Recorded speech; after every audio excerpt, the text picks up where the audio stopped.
Hi, this is the penultimate session of our Fearful Symmetries game. Fearful Symmetries is a campaign by Steve Dempsey. We are running this game as part of the Open Hearth calendar. Um, a lot has happened. I won't go through too much by way of introduction. I'm Shane. I use they, them pronouns, and I'll get our players to introduce themselves and their characters. Just two players with us right now. Puckett, do you want to go first? Hey there, I'm Puckett. I use he, him pronouns, and I am playing Jack Taylor, who is an absolute disaster goblin chaos magnet. Uh,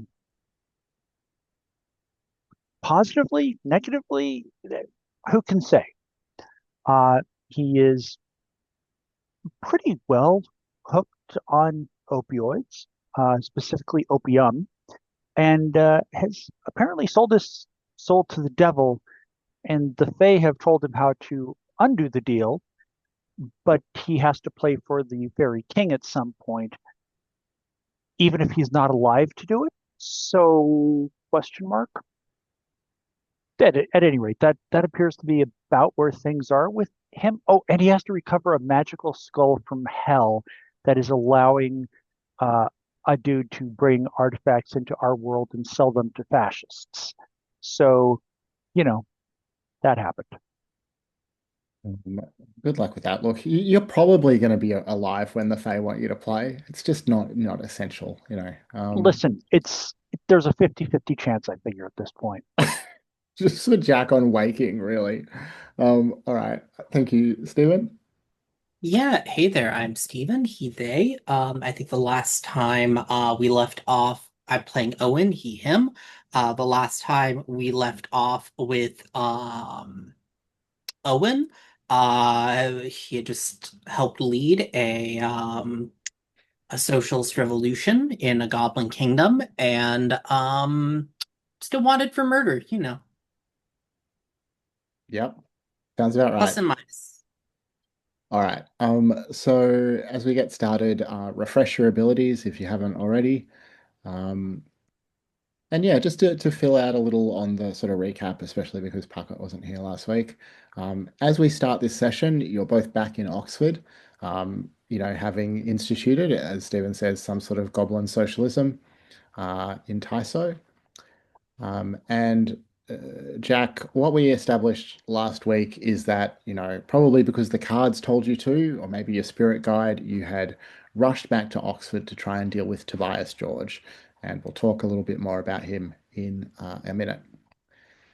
And you've also learned that your mentor, Lizzie Weiberg, is lost in the aethers, these sort of mystical realms that surround the earth, along with Nanny Rut, or at least the malign spirit who is wearing Nanny Rut's skin. Um, and I mean, not quite by way of recap, but I guess the other thing to say is that you have this strong sense, all of you, that you're coming to a key moment, a kind of crossroads, Jack might say. Um, Even though it's been months since your initiation, there's a sense that you've been continuing to be initiated into the mysteries of magic, learning more things, growing in different ways. And you all have the feeling that that process or that sort of phase of your lives will soon come to an end, for better or worse. And as we start this week, George, played by T, who couldn't be here, has locked herself down with a selection of grimoires and other magical texts to try and find a spell that will let you enter the Aethers to find and hopefully save Lizzie Weiberg. She's going to be working on that for at least a week. Uh, we're not going to play the week out like in linear order or scene by scene or anything. So for today's session, I'm mainly looking at like what are the significant things that you each do over the next week, probably in Oxford, maybe elsewhere. Um, you may have your own ideas already about what you want to do, but I have some specific things for you to consider or some things that you'll hear about or know once you get back to Oxford. The first is uh, while she's doing this magical research, George has tasked the rest of you, um, well, maybe just Owen. I'm not sure that she would be tasking Jack so much, given the levels of trust. Um, she wants you to figure out where exactly Lizzie is, because there are said to be 30 Aethers. They can be vast and strange. You can't just sort of launch yourself into the unknown and hope to run into her. So yeah, George wants you to figure out where Lizzie is. But you also have some other problems that you may or may not want to deal with. Jack, like we said, Tobias George is back in Oxford. He is mad, not only that you stole his skull, his atlas, but also that you dumped him in Birmingham. He's putting the word out in every opium joint and dive bar and, petty crook hangout across town that the next time he sees you, if you don't give him back what you took for him, he is going to kill you. Um, Also, there's some other word on the street that's getting around that may be of interest. You're both streetwise, so these are things you both pick up. Excuse me. Uh, this guy named Dick Herman. Dick Herman runs an illegal betting shop for Moses Sabini, the crime boss slash occultist slash fascist supporter. Dick Herman has the word out that Sabini needs a courier to take a special package to Birmingham, and he's offering unreasonably good pay because it's potentially dangerous work. Um, the other word on the street is that Sabini is willing to pay unreasonably well for Owen.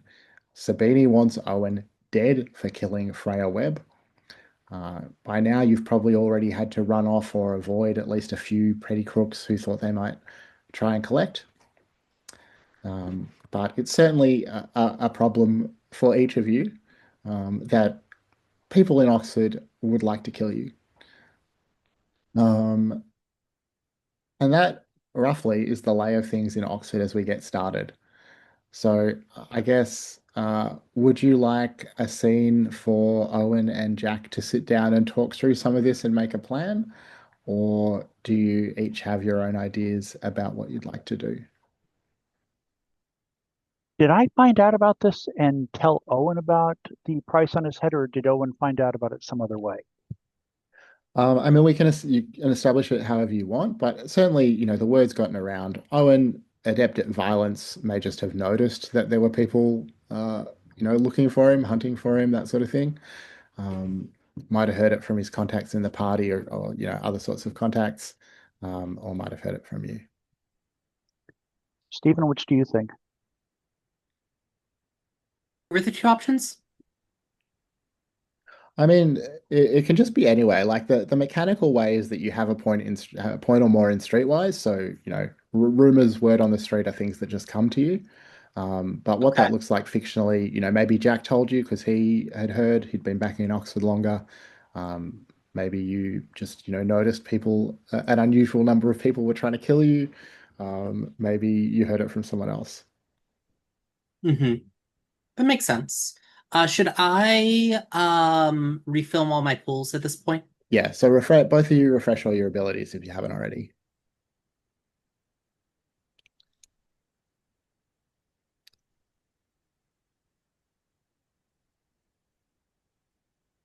Yeah, that makes sense to me that I would have heard of this, that he's out to kill me. All right. So Jack, That's probably something worth working on, dealing with. yeah. So Jack, I mean, you've certainly heard that as well that Sabini is out to kill Owen. What do you do when you hear that? I don't like that. I like Owen, mostly because Owen is one of the very few people who hasn't tried to kill me and who has, in fact, saved my ass on two occasions, maybe three. Um, I'm just going to forget that whole business in the Fey Cavern. That's yeah, that's a wash. I forgive him for that. Um, but I don't like this. So I think I'm going to try to track down Owen, probably in some bolt hole somewhere, and try to work out a plan to deal with this. All right. So Owen, if people are looking for you at your place, where do you go to stay that feels safe? Hmm. Imagine there's some kind of safe house for other members of the Communist Party that I can hide out at. Hmm. All right. And Jack, how do you track down the safe house? That's probably just streetwise, knowing Yeah, Owen and knowing where people go to hide. sure. All right, I buy that. I think it's going to be a streetwise spend because, the location must be pretty secret if it's keeping Owen safe for now. Well, for Okay, now, I can does do that that. seem right A streetwise spend, sorry, for, oh for yeah, I me? guess I meant for Jack Nope. to track you Oh, down. so okay, Jack can do it. All right.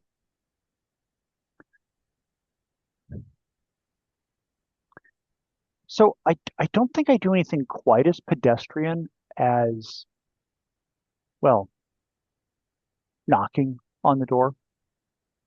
Um, Owen, what kind of a place are you in? Kind of place am I living at? I think it's a Or you hold up at? Like, is it like a two floor, three floor, one floor? um it's do you mean what floor I'm on? What kind of, what is the building like? And then what floor are you on? Oh, okay. I think it's probably like a two or three floor. I think I'm probably on like the second. Okay. So it's probably night, I'm thinking. And you hear a window sliding open. It's quiet, but not as quiet as you might have done it, being an experienced violencer. Right. And from the window you hear, Owen, Owen, are you awake?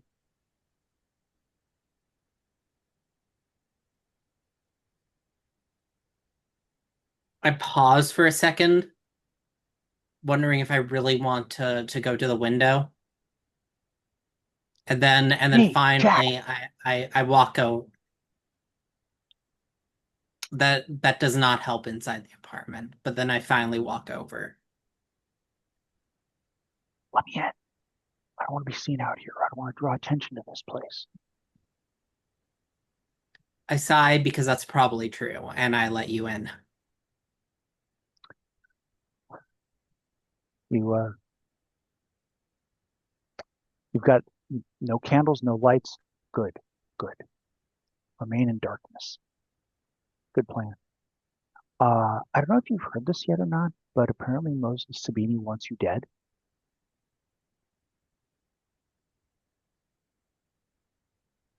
I had heard something to that effect, Jack. Okay, okay. In that case, just consider this confirmation. Moses Sabini wants you dead. I don't like that because, well, Owen, I think of you as something like a friend. Um, I mean, I consider you a friend. I'm reasonably sure that the opposite is not true, but that's okay. That's okay. I like you and I don't want you dead. So, uh, Sabini also is looking for a courier. I could take that job, see what he knows. I could kind of what do they call it? Infiltrate, I think. Is there a reason, Jack, that Savini would want? Why would Savini want you to be his courier? Because to him I'm expendable.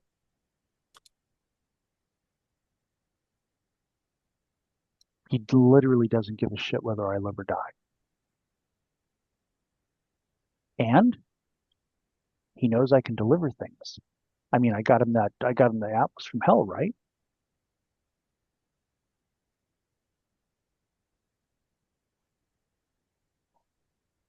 And you think he still trusts you? I didn't think he trusted me in the first place. I don't think Sabini trusts people. Well, Maybe, then certainly you should go. there you go. You see, this is what I'm saying. I mean, I think the only person he trusted was the heavy that you killed. So, now he trusts no one. So That puts me on an equal footing, right?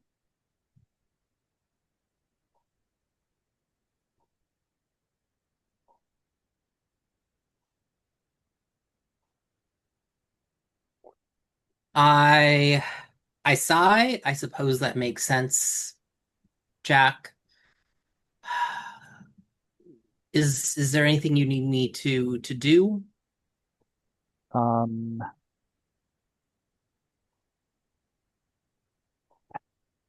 Maybe just a little thing.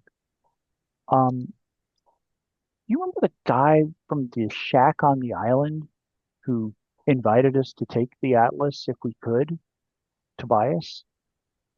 The one that has a demon hunting for you. Um, I'm not sure that it was hunting me then, but my understanding is that he is out for me. So maybe I take care of the Sabini thing for you, and you take care of the Tobias thing for me. Even Stephen, right?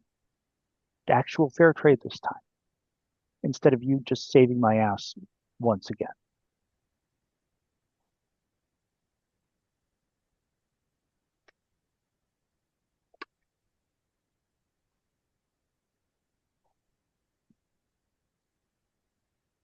I Wait, so what was it you wanted me to do? You Sorry. take care of Tobias, I take care of Sabini. Like, and I don't necessarily mean kill This him, this but this makes a lot more sense to me, Jack. Hmm. so maybe in the process, I can retrieve the Atlas from Hell or Atlas of Hell. Um, so I don't really want to give that to back to Tobias because I don't think he's going to do anything good with it. And I don't want to leave it with Sabini because I don't think he's doing anything good with it. In fact, we know he's not. He's giving magical shit to fascists. So I think the safest place for it to be is in the what do they call it? The camera at Oxford, something like that. Where Lizzie has all of her spell books and things, where George is right now. Maybe we can find a closet or something in there, or build a closet. I don't know, something.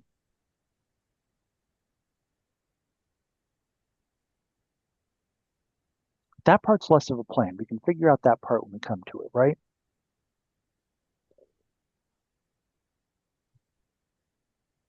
So, do I understand right that the plan is that Jack will try and get a meeting with Sabini to offer his services as a courier, but with the actual intention of stealing the Atlas back and And uh, possibly killing Sabini.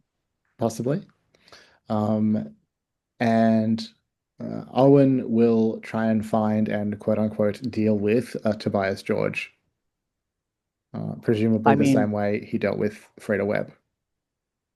maybe. I mean, it sounds kind of strangers on the train to me, but sure, let's go with it. All right.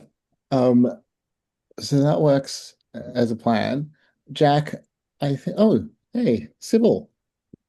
Um, Jose, just to let you know, we are recording. Please let me know if you're okay or not okay with that, and we'll catch you up on what's happening.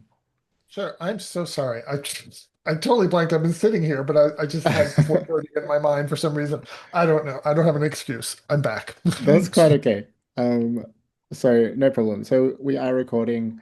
Um, I guess just to recap for you what's happened. We talked about the three of you are back in Oxford after your adventures in Tyso. Mhm. George has kind of holed up for a week to try and find a ritual that will let you access the Aethers and try and find Lizzie Weiberg. That's going to take her a week or so. And so in our session this week, we're looking at sort of what of significance happens for the three of you over that week. You're welcome to propose your own stuff if there's things that Sybil wants to do. But a couple of things of note to consider. One is that George has asked the three of you to try and somehow find out where Lizzie Weiberg is exactly so that the travel can be more straightforward. And Well, just to fill you in on what's happening for the others, you're the only person playing today who's not actively being hunted by murderers by people who want you dead. So Tobias George has the word out everywhere that he's going to kill Jack, and Moses Sabini has the word out everywhere that he wants Owen dead. Um, the plan that they've come up with just before you arrived is to sort of swap problems. So Jack is going to try and get a meeting with Sabini well, for all kinds of ulterior motives, and Owen is going to try and uh, deal with Tobias George. Um, Sybil may or may not fit into those plans, but uh, apart from maybe trying to find out where Lizzie is exactly, the other thing that's going on for Sybil, maybe nobody wants you dead, but perhaps even more terrifying, your uncle the Baron wants to talk to you. Uh-oh. You've been summoned. A Son. letter from his solicitor, no specific like date and time, just that he would like to talk to you, and no indication as to the subject either. It's up to you whether you will accept that offer or not. Oh, yeah. Well, I no, I believe Sybil does have to respond when her uncle calls. She knows her place. All So right. yeah. All right. So Sybil will go to meet with the Baron. Okay. Um, okay, Jack, I think I will start with. So Sabini's location is a closely guarded secret. The person who's been asking about the courier is, one of his sort of underlings who runs a betting shop named, Dick uh, Herman. thank you. Um, Mhm. what's your plan to try and get close to Sabini? So does Herman want something delivered to Sabini, or does Sabini need something delivered to Herman? So I don't think the details are entirely clear. The word on the street is that Dick Herman, who works for Sabini, wants to hire someone to take a package to Birmingham. Not clear what the package is, where the package is, etc. Um, Although, I guess, another bit that you'll get for your Streetwise spend or your Streetwise is that normally the betting shop is just closed up at night, but the last few days there have been guards there at night as well, which is unusual. Hmm. Okay. So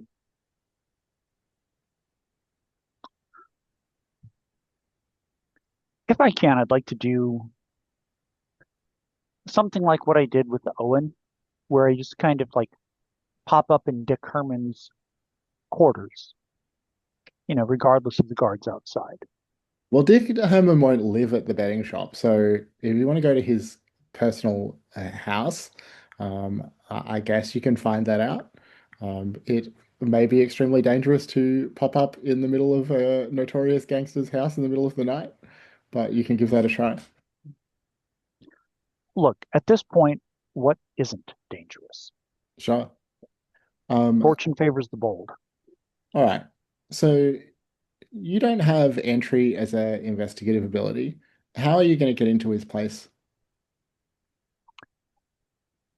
Um,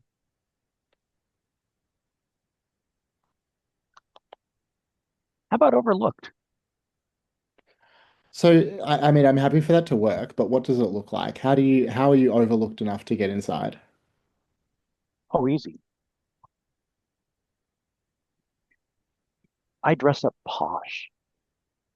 I look like somebody who is there for a reason and a purpose, and who has been sent by someone with a bigger reason and purpose. Okay, interesting. Um, and what sort of time of day are you arriving?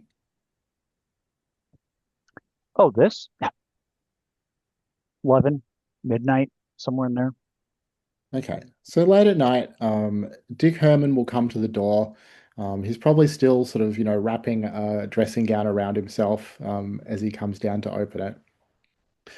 Maybe even calling out through the door, yelling that you better have a good reason to be arriving at this sort of time of night.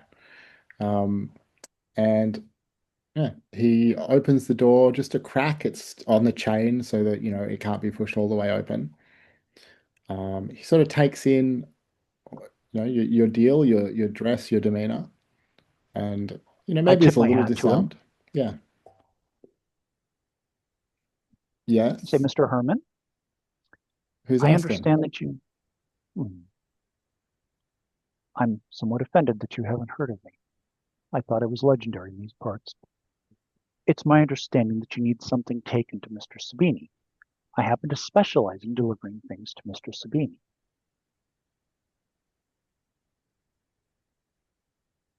Why don't you come talk to me at the shop tomorrow like a normal person? Because if I come talk to you at the shop tomorrow like a normal person, whoever you are trying to have something sent to Mr. Sabini without noticing might notice me. All right. So I guess for an overlooked spend, he's going to accept that you are like not a threat and take the chain off the hook and let you in. But he'll also let you see that he does have a gun. He didn't come to the front door unarmed in the middle of the night. He's I not admire a pointing man at who takes precautions. he's not pointing at you or anything. It's dangling by his side, but he's not letting go of it. And he gestures with it towards one of the chairs in the small but nicely appointed lounge room. Closes the door behind you and slides the chain. There. Now we can talk like gentlemen. All right. So we'll come back and pick that up.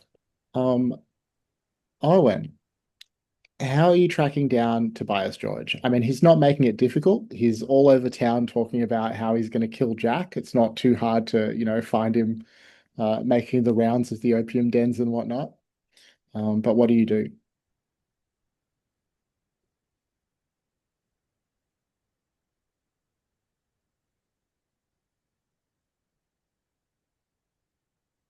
Um,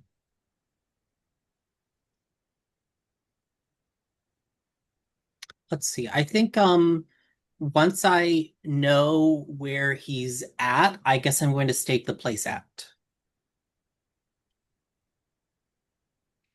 Okay. Um, yeah, so it's not too hard to find that he's staying in some sort of flop house. He has a room. Um, he regularly, he's in and out fairly often. He is, looking for Jack pretty actively around all the sort of basically every disreputable location in Oxford. He's looking for Jack. Um, but I mean, he's not going to any efforts to keep himself hidden or quiet. So it's pretty easy to, find or encounter him or sneak up on him or confront him or whatever you might want to do.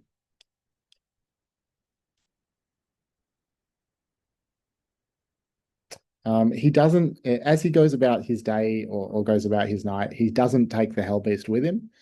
So, uh, unclear where the Hell Beast is exactly. Yeah, in that case, my main goal here would be to ch put him into a chokehold, then tie him up and gag him. All right. And like in his home, or where are you doing I thought you this? said he was going around like Yeah, the well, seedier so parts. sure. So just in a park or something like that, Oh, I was dragging him thinking into more the outside one foliage. of these opium dens, if that's where he was at. Okay. Um, but I mean, yeah, I mean, I guess even, the shonkiest opium den isn't just going to let you randomly drag in unconscious men to tie up. That's beyond the bounds of illegality of what they'll tolerate. Well, Owen has I mean, Jack has a car, right? Well, Jack has had a number of cars. I assume Jack has a car at the moment, is the thing. Okay. So you I could toss him. tie him up, bundle him into a car. Yep. Do you gag him? Yeah, yeah. All right. So I think it's going to be a point of violence to get all that done. Okay. Um, That's fair. and then where are you taking him? Back to the safe house? Um,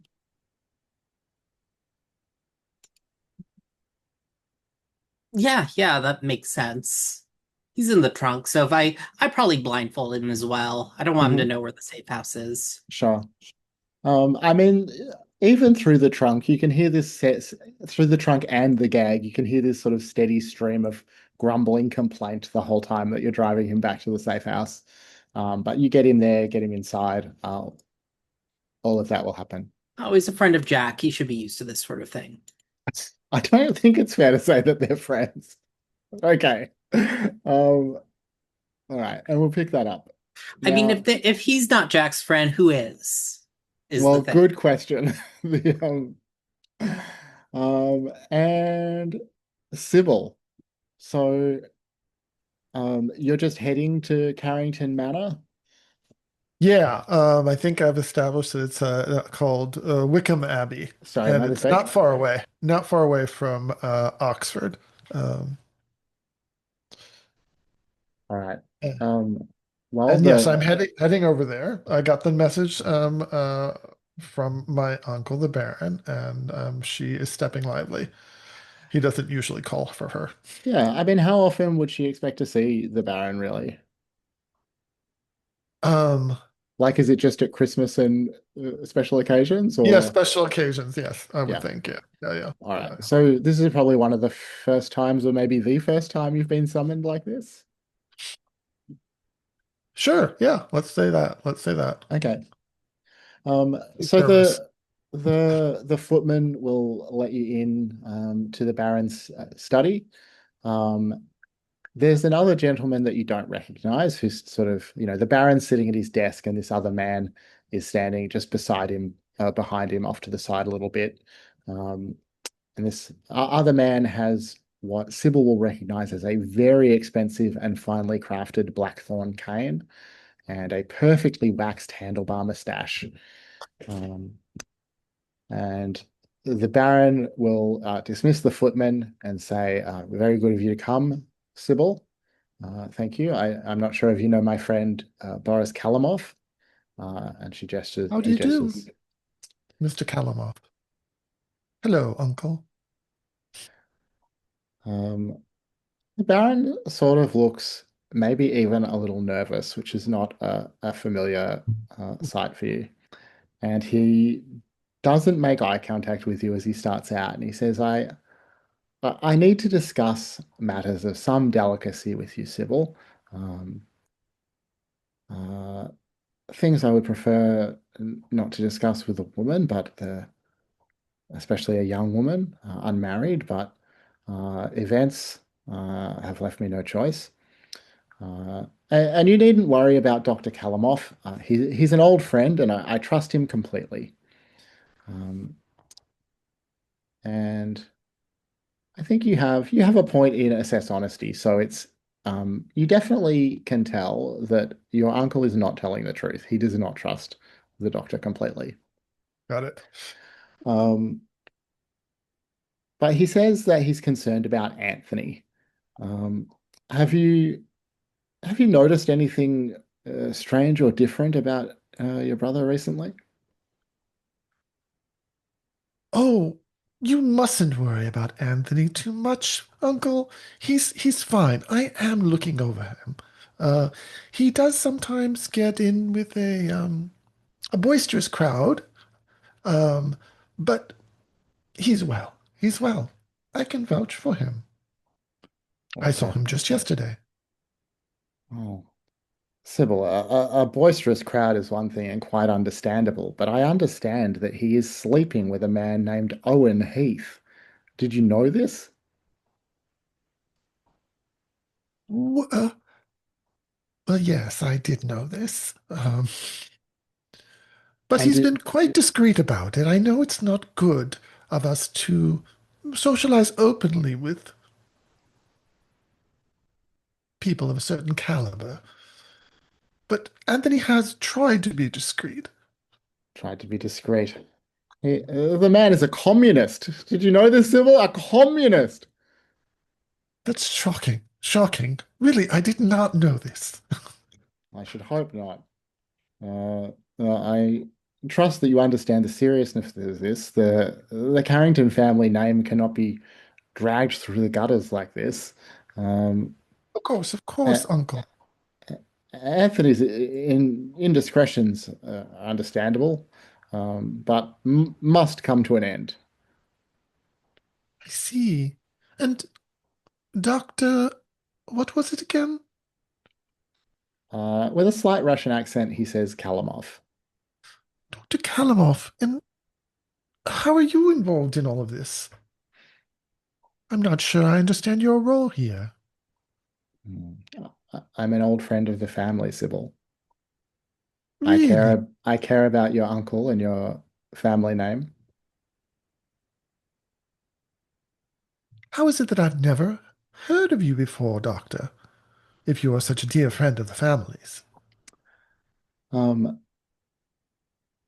so I am just going to pause here. I think that Sybil may actually have heard the name Boris Kalamov before. In fact, Oh, okay. um, George may have mentioned the name of Dr. Kalamov to you. Uh, Oh, sorry, okay. I should have filled this in because it's by no means obvious and it's from so many sessions ago. Oh, But sorry. I should have remembered. no, I should have said. It's as soon as you said that, it was obvious to me that I should have said. Uh, Back at Gumby Hall, Uh-huh. the boy who'd gone missing and who ended up transformed into some sort of monster.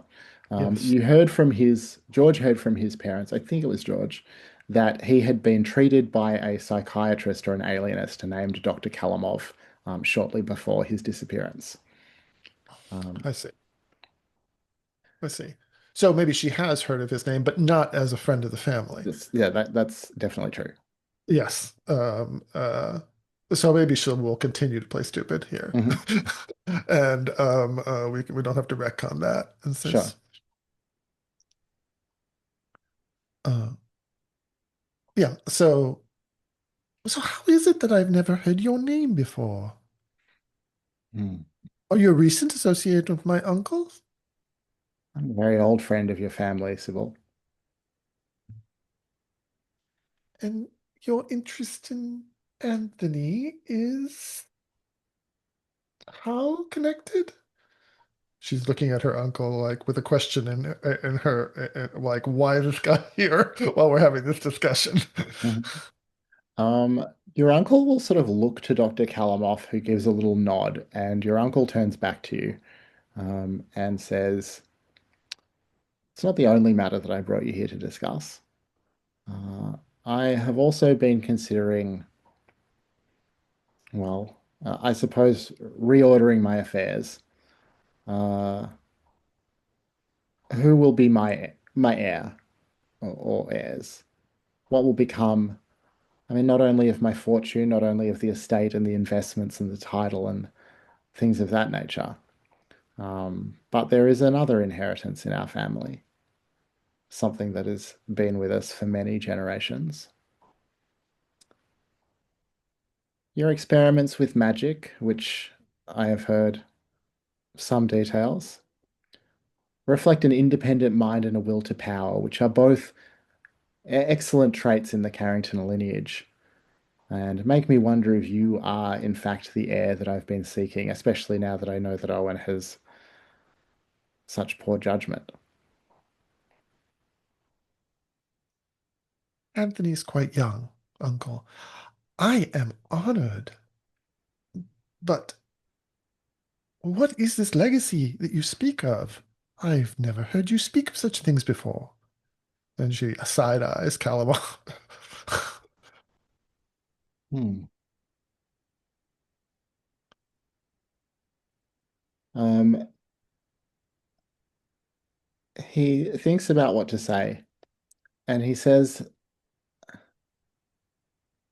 "What I'll tell you today, Sybil, is that the legacy is power. Not just earthly power, not just the power of money or influence, but true power. And if you show me that I can trust you, it can be yours." So Sybil takes her time. She goes and she actually has a seat. She's been standing and she has a seat. Um, and let's see, what will she say?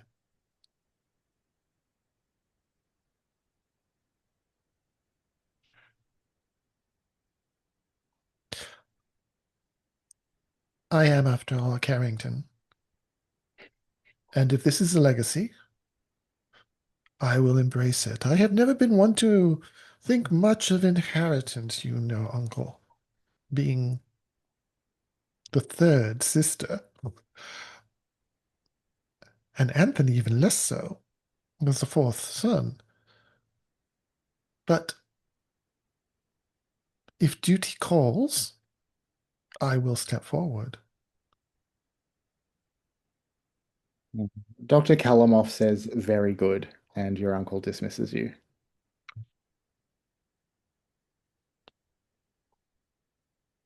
And Sybil gets up and says, will we be dining together this evening, Uncle? Dr. Kalamov? I have many matters that I need to discuss with the doctor. I'm afraid I'll be unavailable for dinner this evening. You're welcome to arrange something with my solicitor if you'd like to have further discussions. Of course, Uncle, as you wish. And she makes her exit. So the Right. solicitor is in the house. Solicitor in the house. No, I mean, it's just very impersonal, right? Like your uncle doesn't Yes. go like, yeah, come by for dinner next week. He says, go and talk to the solicitor. Go talk to the solicitor. Um, And she uh, steps outside into the hallway. And she immediately turns to her spirit guide and says, mhm. listen in there. I want to know what they're talking about. All right. Um, that works. The All right, and we'll come back and pick that up. Perfect. So, uh, Jack, you are in the lounge room of I've again forgotten his name, Dick Herman. Um, and he wants to know what this is all about. Well, you tell me. You're the one I was given to understand has a package that you need delivered. Why would I hire you? Who said anything about hiring me? I owe Well, Mr. Sabini a favor. you should go talk to Mr. Sabini about that. I'm trying to hire a professional. Mr. Herman, you would do well to watch your tone. I am, above all else, a professional. Do you have any intimidation to use here? Do I? I do not, but could I use streetwise? Hmm.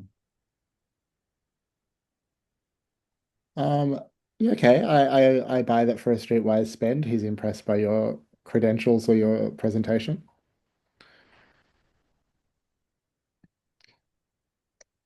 He says, oh, all right. But you should know this is the last courier who was a serious woman was killed trying to deliver a package. Um, Mrs. Sabini is very keen that nothing like that happens again. Can you handle I would, yourself? can I handle myself? Yes, I'm quite capable.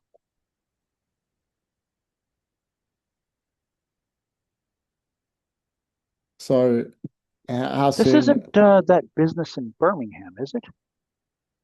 The one with the murder at the train station. Uh, he looks around like he thinks that there might be someone listening or something. Like he's suspicious about talking about a murder. He says maybe it is. What do you know about that?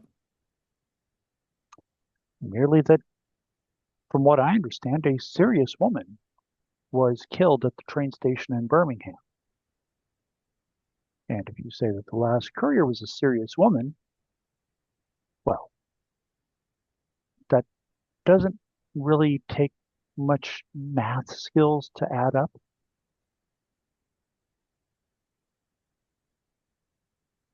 All right. And you still want the job, knowing that that serious woman was killed?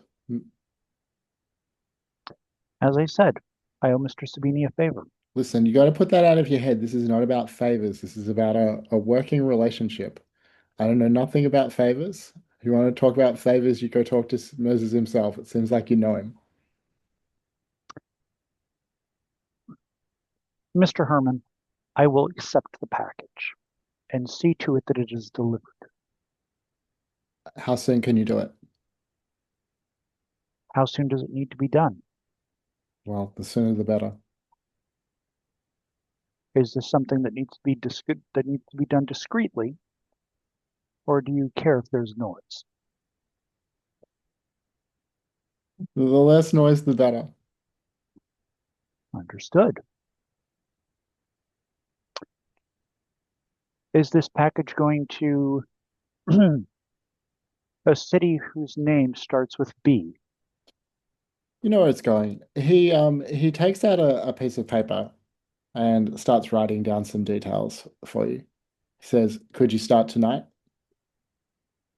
Well, actually, I guess the trains have probably stopped running for the evening, and he assumes you'll take it by train. Um, so he'll say, he'll give you a piece of paper. He'll say, "Here are the details. Call this number, tell them what time you'll arrive at Birmingham train station.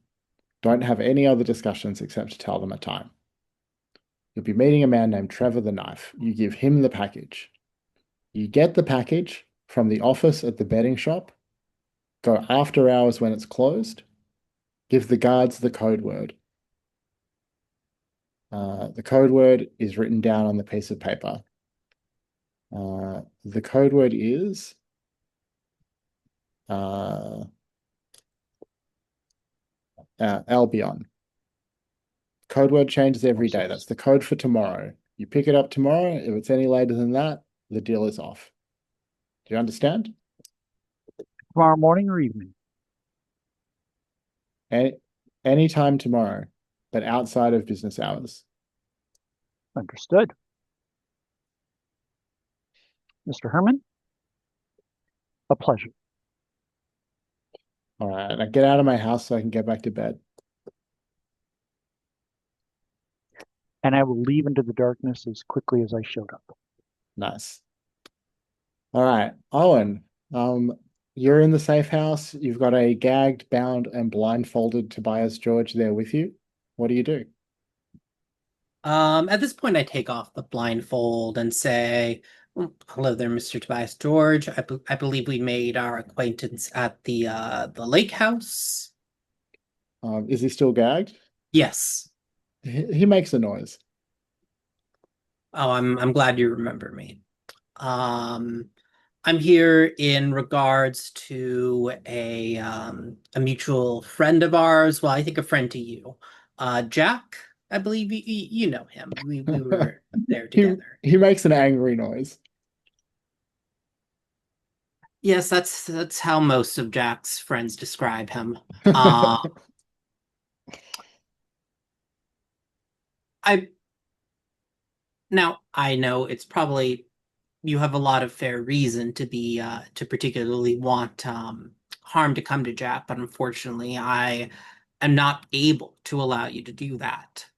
Um, Now you can see we could do this the matter here where I keep you right here, uh, and I pull out a knife and I start making my way up, see how much I can cut off before well, you know. But that's all very messy. And well, I don't want to have to clean up afterwards. So I did want to know if you were willing to talk about this as mature people, should I be taking the gag off? Yeah, I take the gag off. That sounded like a mature mumble. Yeah, I mean, most of my mature conversations I haven't been tied up for. How about you listen these? Oh, that's not that. It's this sort of mature conversation. All right. I had to try. Um, I mean, what do you want? Your friend's a real asshole, you know? Uh, I have no real argument with that. I just have an argument with I can't with I just well I can't let you I can't let any harm come to this just this moment. Just this moment? Well, for the foreseeable future, if circumstances were to ever change, you would be the first person I would let know you can trust me. Um, I mean, you got to understand. I'm in a kind of awkward position, right? He took something really valuable from me. I need it back. If I don't get it back, if I don't do something to him, then it makes me look weak. And a guy like me can't afford to look weak. I stab him with the knife in the That hand. he says, "Ow!" You see what So I mean? see, If you look this is what weak, we then are. I people was think trying to they can have a stab you in the hand. conversation, and you were not willing to negotiate. I'm willing. We Now you were negotiated. worried about looking weak. I'm wondering how weak will you look once I'm done with you? He says, "This is exactly what I mean. If you look weak, people think they can just tie you up and stab you in the hand." I stab him again. He says, "Ow! What do you want?" I want you to stay away from Jack. He is under, I am looking after him. Should that change, I will let you know. But I do not want you going after Jack without my permission in the future. Okay, so tell me, you said if things changed, then you would I keep. stab him again because that was not a yes. Ow! This isn't how negotiating That was a works. yes or no question. I was not looking to negotiate. Um,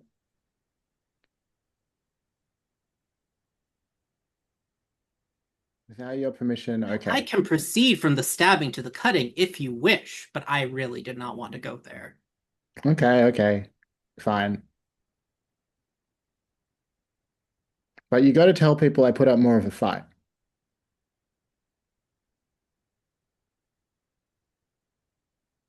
I punch him in the face.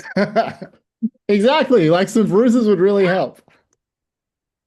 Oh, well, I can help with that. And we'll cut there.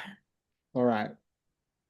Um, all right. So we're a little bit past the top of the hour, so let's take a 10-minute break here and we'll come back and see what you all do next.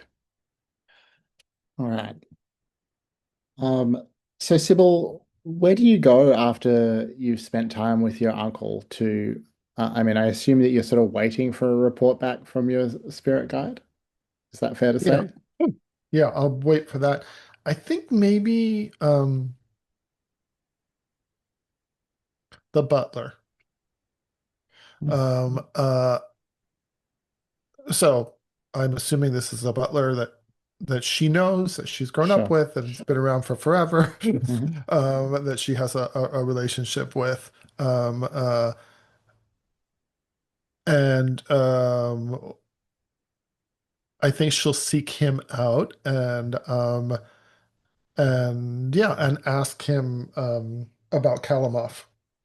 Who's Kalamov? What has he been showing up here? Trying to get as much information as she can about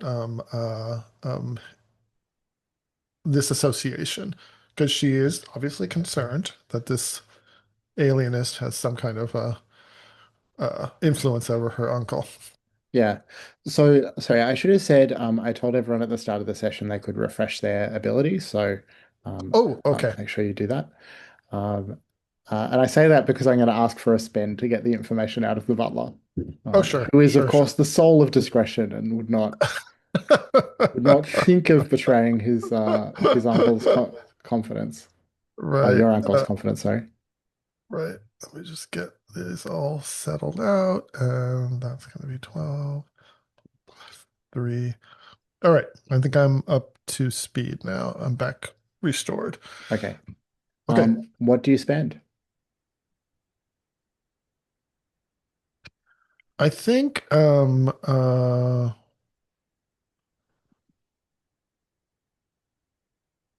wait, there's 2 points here.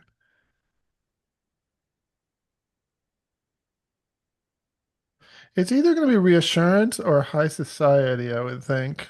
Yeah, I Either mean they either both make sense. they both make sense. Why don't we just use high society for now? So that'll take me down All right. there. Um, so Jeffrey, yes, really, where has this man come from? uh, Dr. Kalamov's been visiting your uncle for as long as I can remember. Um, but Really? oh yes. How is it that I've never known? Well, suppose there's a lot of business matters and associates of your uncle that you haven't really been privy to. Perhaps I am easily distracted. So he comes here to Wickham Abbey often, from London. I wouldn't say often, but on occasion, I would say at least every year or two we see him.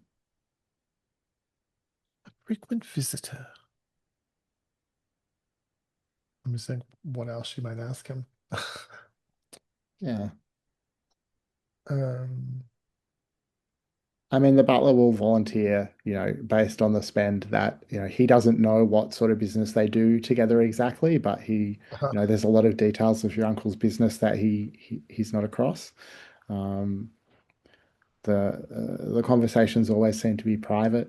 Um, servants aren't, some of your uncle's associates, the servants, often overhear bits and pieces of their conversations, but Dr. Kalamov, their conversations are always quite private.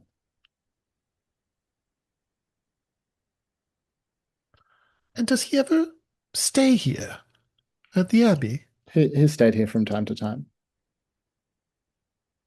Which room do you put him in normally, Jeffrey? The finest of the guest quarters. The blue room, of course. Of course.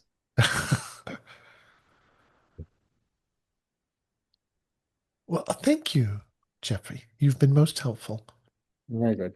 Um, If anything occurs to you, any memories of Mr. Kalamov, please do share them with me.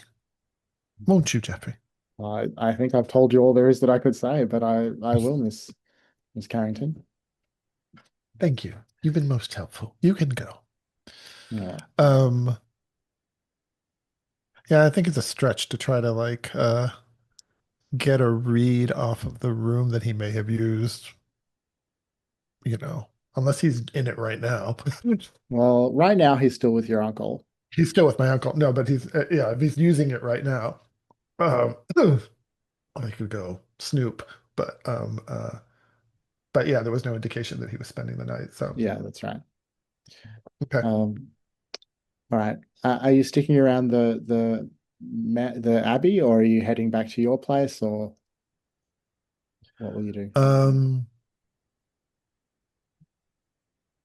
she would definitely seek out George in this context, but she can't Well, because George is George is occupied. busy. Yeah. Because George, what do we know about the alienist? Just that he worked with the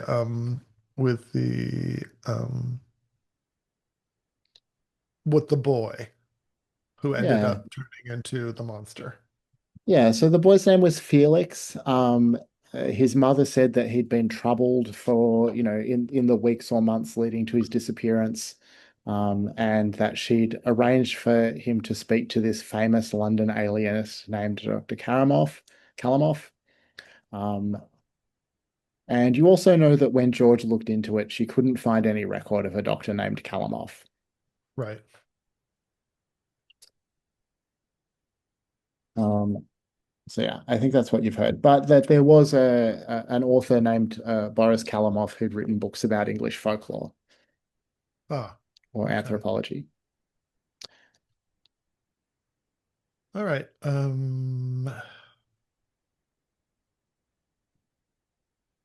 Does Sybil Does Sybil have a way of contacting Lily? Well, She's sent the book and the pomegranate. so you will have heard from George that Lily turned up in Oxford and might still be Right. around. Uh-huh. How would you try and contact Lily? That's a good question. Well, maybe I'll Um, come back to you and you can think about yeah, it. yeah. I'll think about it. Um, Yeah. all right. So Jack, it was the middle of the night when you left Herman's place.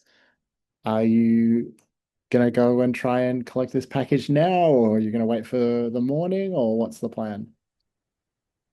Well, there's no time to start screwing things up like the present. Okay. Um, so you head to the tote. Um, do you knock on the door? What do you do?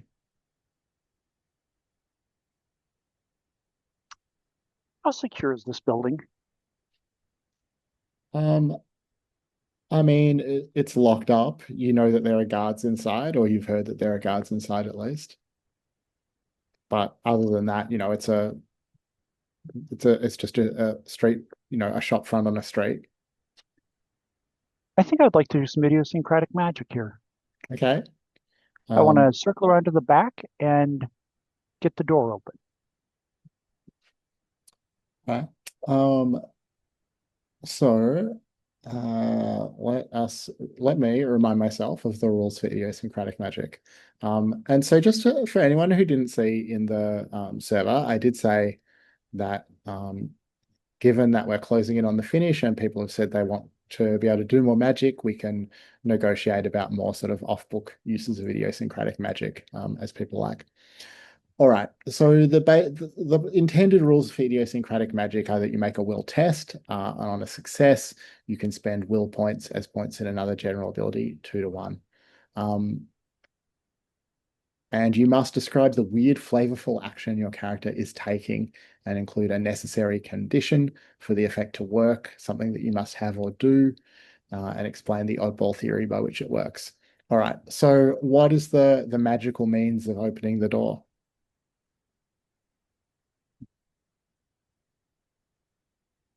I use one of my tarot cards as a skeleton key. Any particular card? Good question.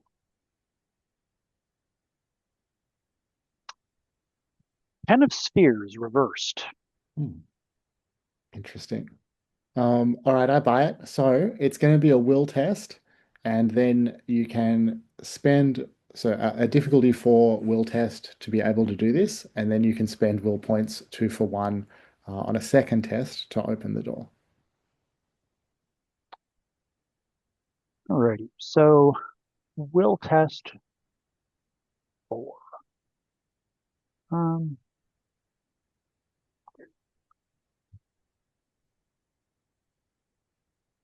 all right, run that past me again. So I'm running a will check to then run a check about, and the will check is whether I can do this, Mhm. and the next check after this is whether I do this. Yeah, so hang on, let me think about this some more. So maybe we'll say that the second check to actually open the door is a composure test, and Mhm. the will test will let you sort of buttress your composure with will points to do this in a magical fashion. Okay.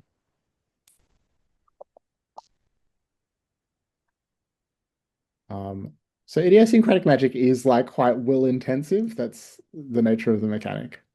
All right. I will spend 2 points. Uh, actually, no, I'll spend 3. All right, Why mess about at this point, right? sure. Go big or go home time.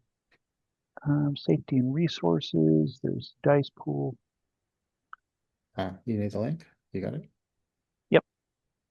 D6 plus 4. +3. You don't want to go to plus Oh, 4. that's right. My bad. It's all right. All right. I'm glad I spent Good the 3. spend. Um, all right. So very quietly, the tarot card slides impossibly into the shape of the lock, and you can open the door quietly. Mhm. Um, Maybe so quietly even that the guard who's sitting inside doesn't notice that you've opened the door. It's These dark guards are not very inside. good. Is there Well, a guard sitting at the back door or at the front door? okay, so you're entering as you're going through the back, you're entering an office at the rear of the betting shop, which is Hmm. fairly small. Um, it's not well lit. There's a lamp or something on, but the light is pretty low, so you can't see a whole lot. But you can see that there's one guard who's sitting at a desk chair. He's uh, not particularly paying attention to anything. He's been sitting here for hours. Nothing's been happening. And you can also see that there's a decent sized black iron safe in the corner.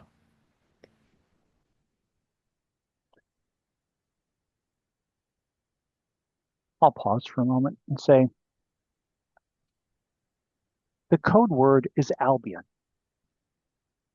He sort of reels around towards you, surprised. Hand is halfway to his gun when he hears you say the code word and visibly relaxes. So, "Ah, Herman sent you? Come in, close the door. Who else would know the code word? Besides Close, you, obviously. close the door." I close it. He calls out to the front. He's like, "Hey, Frank, the guy's here." And you hear someone, from the front coming to the door that connects the rooms, coming in. And they both gesture to the safe.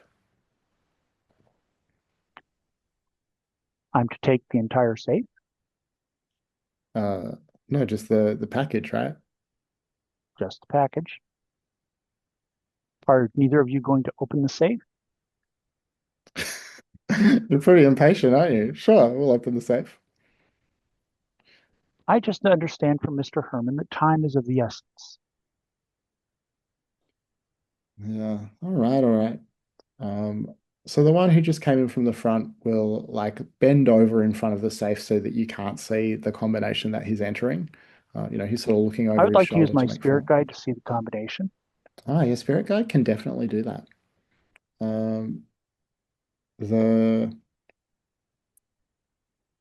and he, dials back and forward, pulls open the safe door, and he hands you, yeah, a small sealed packet, um, about the size of a cigarette box. And he says, "Well, you know where you're taking it, right? I do. All right. Well, I'm glad this is Gentlemen, finally over and we can go home." well, if he's paying you by the hour, you might milk it for a few more. And I'll wink. All right. Well, I don't know what you know about that thing, but get it out of here. And he gestures to the box that you're holding. I shrug, say, I've heard it cost one person their life already. Trust me, I've no desire to have it in my hands any longer than is absolutely necessary.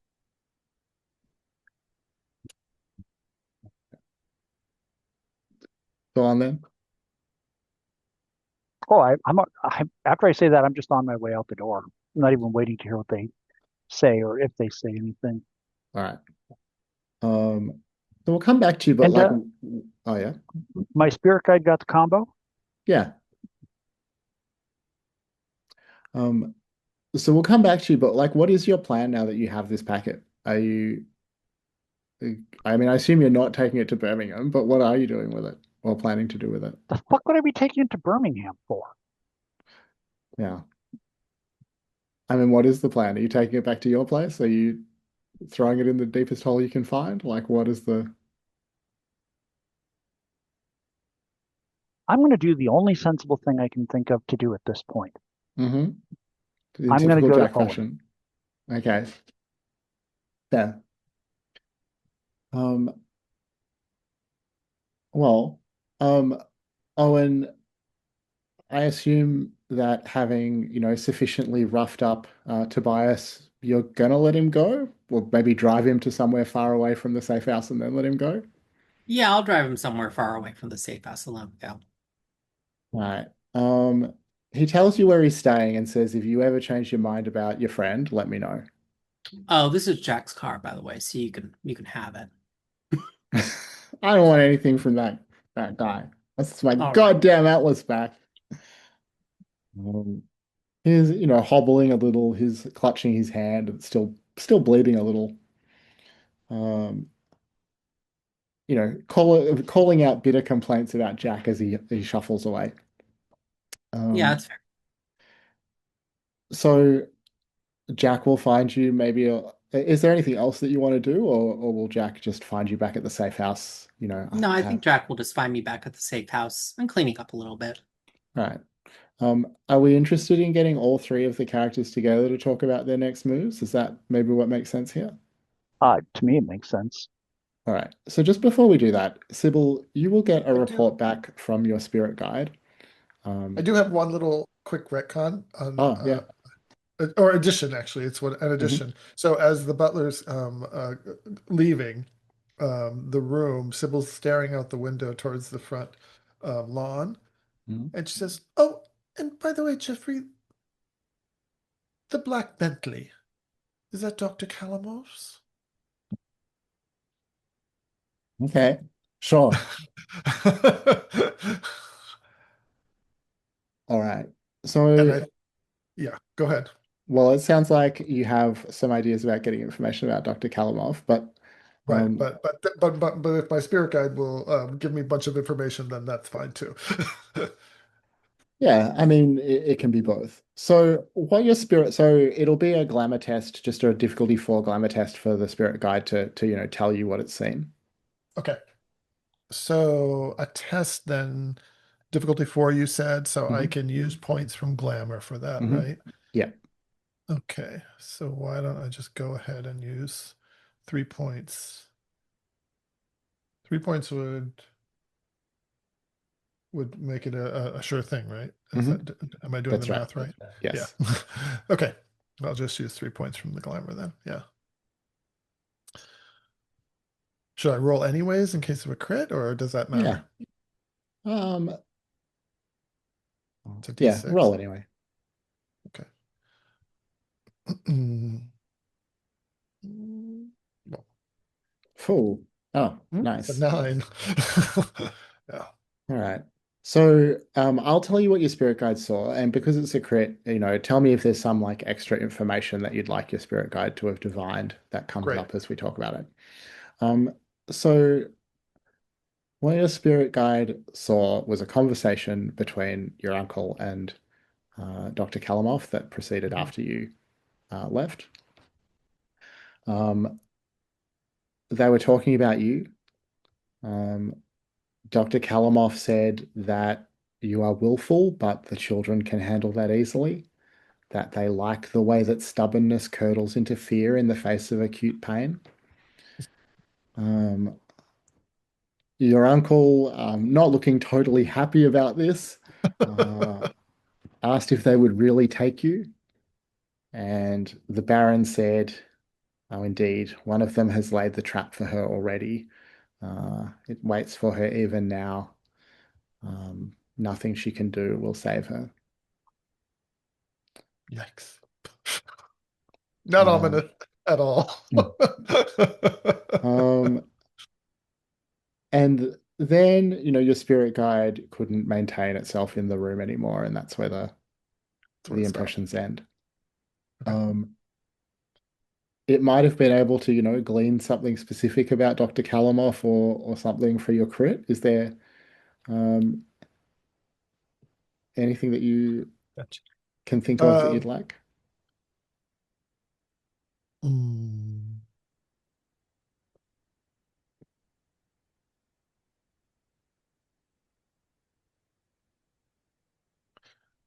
Like if you'd been able to psychometrically read the car, what would you have been asking? right. Yeah, I was either gonna do that or put a not a bug on it, Oh, whatever, a tracker like, on it of some yeah. sort, of some sort, a hairpin tracker or Hmm. something into the upholstery. Um, uh, um, Oh yeah, well I think that we might say if that case that your Mhm. spirit guide got a strong enough impression of Dr. Kalimov that it'll be able to find him quite easily Find him quite easily. That would be if you helpful want to. All if right. I want to. Okay, yeah, that's great. And then Um, I think then Sybil, then we can just move on to the group scene. I think when yeah. Sybil returns to Oxford. Yeah. All right. So you've all had some adventures. You've all had a chance to fill each other in on, what's happened. Um, what what do you do? Jack has a strange package. Owen, turns out we got that package after all. Just took a little longer than expected. So just to be clear, sorry, Pocket, the We pack, got the other yeah, package. the other package was is with George. Okay, This is something different. I got another package. Well, I gave it to George, and then George gave it back to me.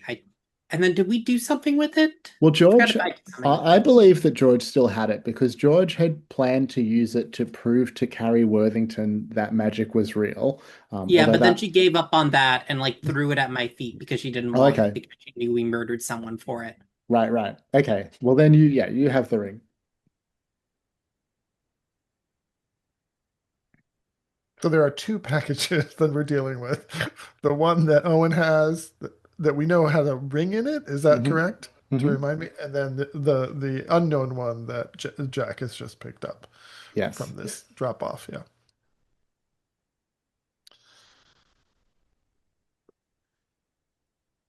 And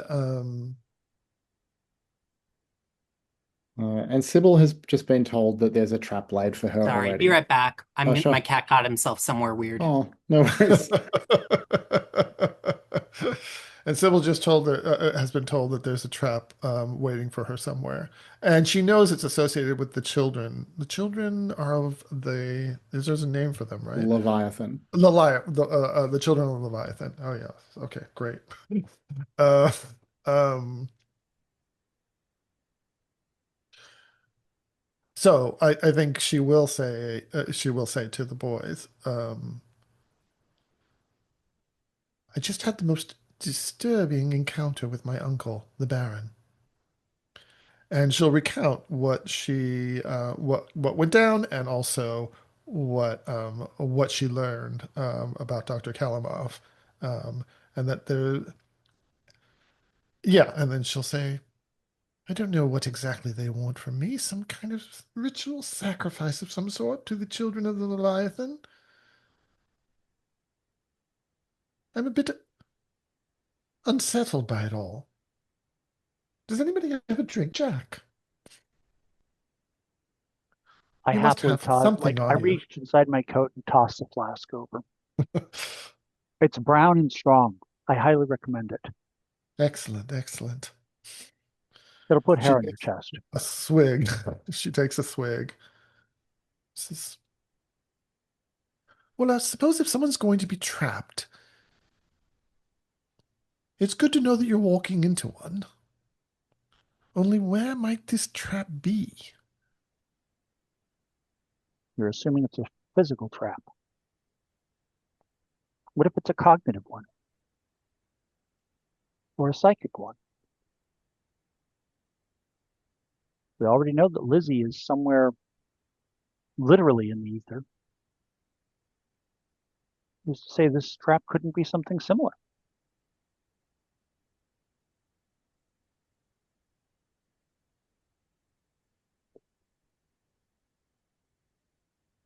Well, what do I do? Do I just wait around till I stumble into a trap? I would love to be more proactive than that. Well, that's usually Jack's plan. Wait around. Admittedly, my plan is usually spring the trap, which works sometimes moderately successfully on a good day. I must say, Usually. this Kalamov seems so overconfident that I would just go along with all of this, regardless of what I've said. He thinks, how did he put it? That there's no avoiding it, that I'll just fall into this trap like a fly in his web. I would love to prove him wrong. I don't think I much liked him. Well, we're all magicians. Sybil, I have a thought. Oh, do say.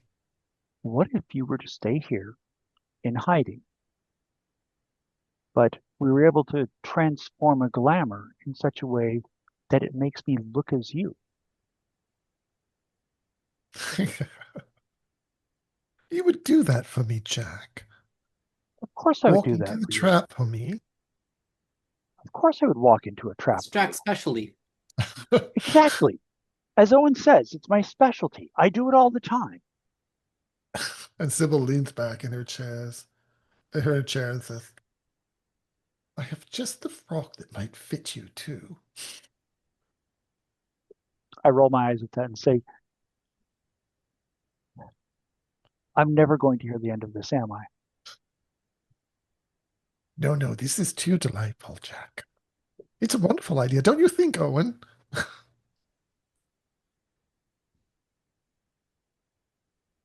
Well, I have to say, anything you give him will be a damn sight better than what he's wearing now. I kind of shrug a little bit and say, that's true. That's true.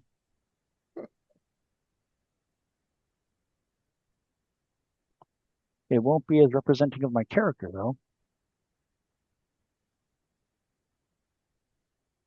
And just remind me, Shane, what my spirit guide overheard. Um, sorry, Jose, you were just asking something? I was asking to remind me of what my spirit guide overheard was Kalamov saying that the trap was imminent, that it was about to spring. I can't remember the words that he So used. the wording wasn't to the effect of that it was imminent, only that it was already been laid and It's already unavoidable. been laid. And Yes. unavoidable. That was the word, unavoidable. That's the one that really stuck in Sybil's craw. Unavoidable indeed. um,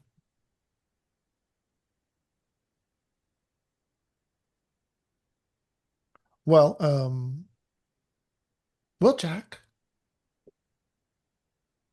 let's find a frock for you, and then we can start working on the glamour. Let's make sure that it's a frock that you're well known for wearing. Of course, but not overworn, of course. No, just one that Something people have. distinctively me. Exactly. Something distinctively you. And purely for the sake of appearances, you can always wear my clothes. No one would suspect you. Oh, perfect. I will also go undercover. I will continue to wear my own clothes. Good plan. I assumed as such, Owen. Good plan, good plan. Besides, George isn't here to swap clothes with you. Um, And you won't be carrying Vespa, but you will be carrying Vespa's case. Perhaps that will be enough. I'll keep Vespa nearby in case I need her. um, and so is the plan that Jack will impersonate you just sort of continuously until a trap is sprung? Or is there a particular place that Jack plans or time that Jack plans to do this? I plan to try to spring it by going to see Dr. Kalamov. Interesting. We have the equivalent of a spiritual tracker on his car. So I can always say something like he was just so Yeah, intriguing that I couldn't stay away, or something like that. yeah. Okay. And what about the package? Oh, the package. I just hand it to Owen. Say, this is supposed to go to Birmingham. I'm assuming it's going to fascists.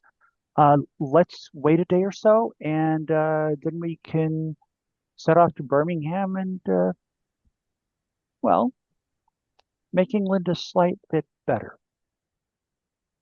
by throwing some fascists in front of the train.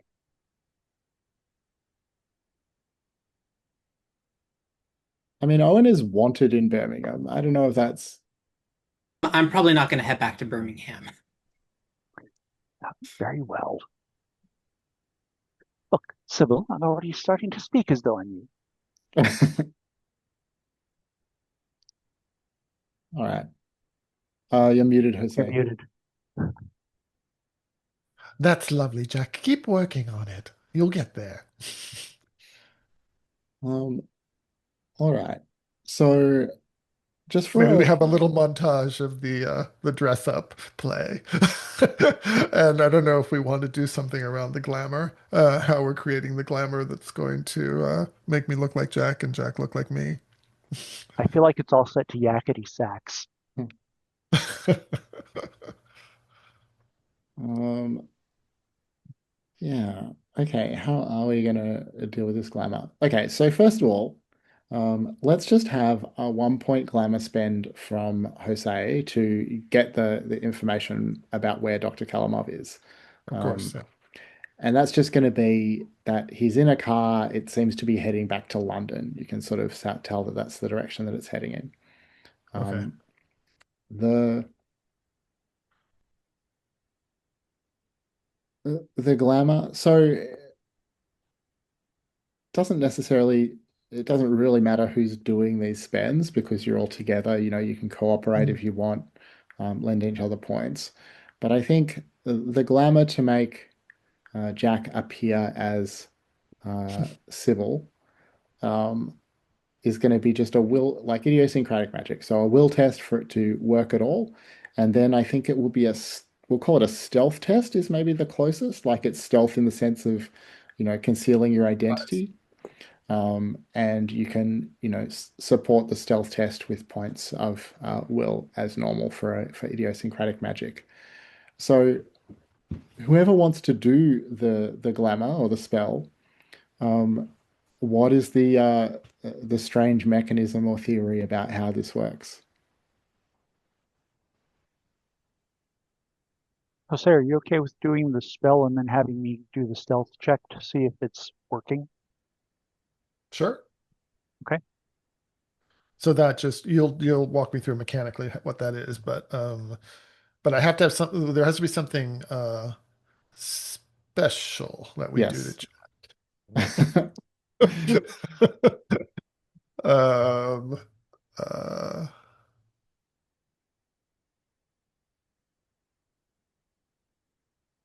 maybe oh no, I'm just thinking about yeah, no, these are not appropriate. I'm not, I don't have to check the lives and bail. The things that are coming into my mind are not appropriate. Um uh what could we do to Jack to bring him to make him like Sybil in some odd way? Do you mind a suggestion? Yes.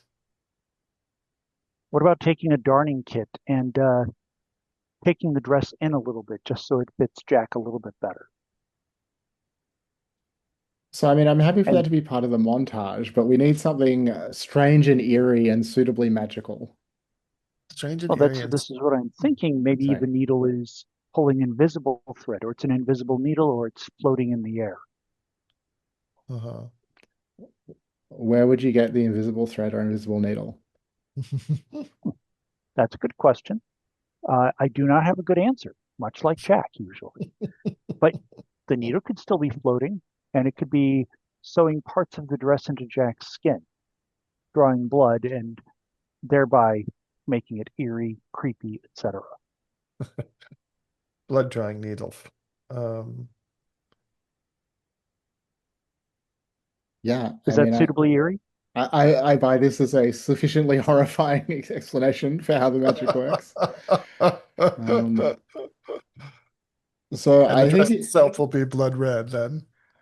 so I think if you decide that that's the way that you're going to go, it's going to be a 1 point of health damage to Jack for having the dress sewn bodily onto him, and Fine. then a will test for Sybil to see the magic work. Okay. So let's see. I'll do a couple of points of will, see what that does. Uh, Better do 3. should I do 3? Just, Okay, I'll hey, do. listen, I didn't take a point of health damage for nothing. That's right. I'll take 3. 6. All Okay. right. And then Jack to make a stealth test for the Yep. magic to take effect. You're welcome I to. am spending 3 points. Okay. So we know it's going to succeed. The question is, by how much?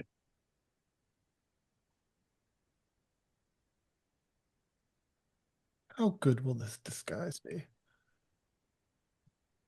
6. Well, same roll as the one you just had. Yep. So All right.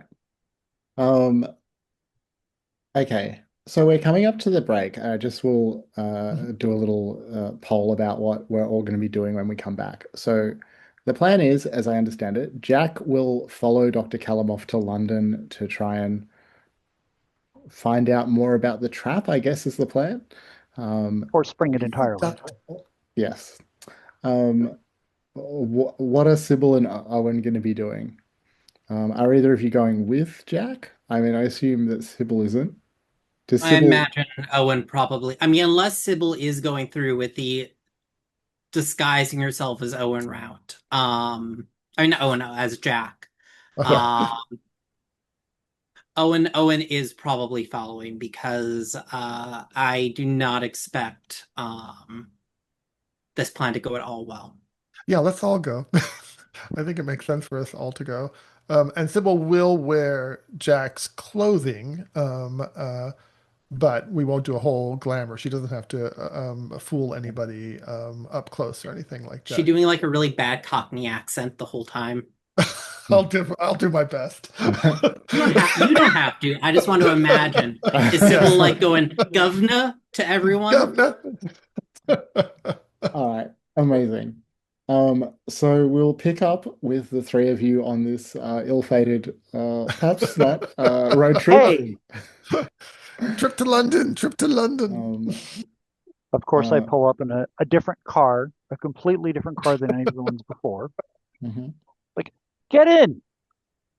And just to check, Owen, are you leaving the package from that Jack brought in the safe house, or are you bringing it with you?